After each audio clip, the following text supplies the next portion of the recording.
भाई समाजवादी पार्टी आज हमारे साथ डिबेट में शरीक हो रहे हैं धर्मेंद्र यादव जी। जी प्रतीक जी, भारतीय जनता पार्टी का जो मूल चरित्र है छल कपट झूठ धोखा। हाँ रुको, पहले ही सेंटेंस में इन्होंने जो है उधर से आवाज उठा दी। नहीं बोलिए धर्मेंद्र जी पहले। उसको पेश करने के नायाब तरीके मोदी जी लाते हैं, इसमें कोई दो राय नहीं है।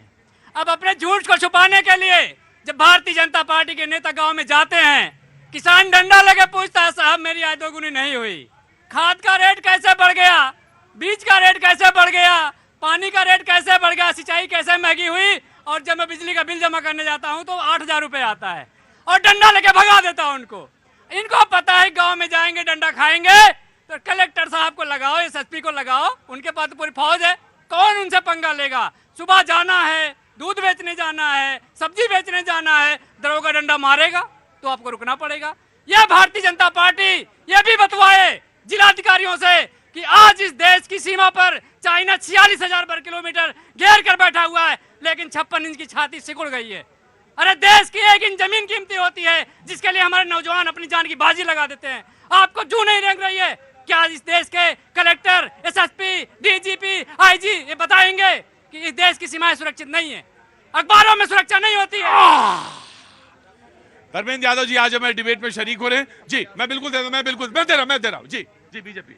मैं पूछना चाहती हूँ सपा से कि आप ये बताइए अखिलेश यादव जी, आप तो कांग्रेस के साथ साथ चले थे ना गठबंधन करने, क्या हुआ? कहाँ गया आपका गठबंधन? आज आप घूम गए तो आप पीछे पीछे थे, फिर अचानक से आपको याद आ गया क्योंकि अब वो आपको नहीं ले रहे, अब वो आपको छोड़ दिए हैं, तो अब आप फिर मोदी मोदी कर रहे हैं। अरे आप खुद 10 वोट नहीं लेकर आ सकते, आपकी अकेले की पार्टी। आप बात करते हैं आप बिना अलायंस के रह नहीं सकते, आपको हर समय किसी ना किसी अलायंस की जरूरत है, और आप क्वेश्चन कर रहे हैं मोदी जी की क्रेडिबिलिटी को। बिल्कुल धर्मेंद्र जी, आपको वोट भी मिलता है और आपको सीटें भी मिलती हैं, दो राय नहीं। जी बहन जी को लगता है चिल्लाने से झूठ सच हो जाता है, ऐसा नहीं होता है। 32 दलों के दलदल में बैठी हुई भारतीय जनता पार्टी की प्रवक्ता प्रवचन दे रही है। यहाँ पे 22 पार्टियां ऐसी जिनका एक भी विधायक सांसद नहीं है, उससे गठबंधन करके बैठी हैं।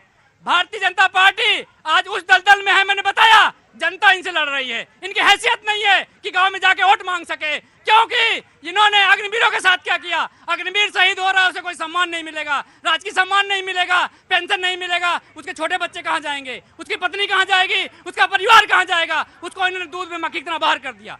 ये जो अग्निवीर का देखिए जी बिल्कुल अग्निवीर का क्लैरिफिकेशन आपको देना चाहिए।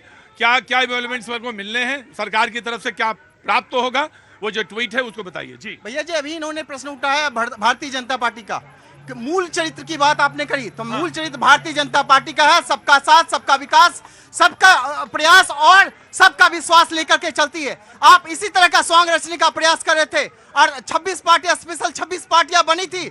आपने सपा नेता देखिए, कांग्रेस पार्टी को सपा अपने आप में चिरकुट बताती है, चिरकुट की संज्ञा दी जाती है। अरे किस तरह का मर्यादा लेकर के आ रहे हैं, आपने यही सॉन्ग रचने का प्रयास किया। कांग्रेस दूसरी बात है, देखिए सबसे बड़ी बात यह है कि कर्नल कहना मान ले, बुरिया बिस्तर बांध ले। ये पूरे राजस्थान में नारे लग रहे हैं, पूरे राजस्थान की जनता नारे लगा रही है, तो मोदी जी का विचलित मन घबरा गया कि 38 दलों का दलदल जो मैं फंस गया हूं।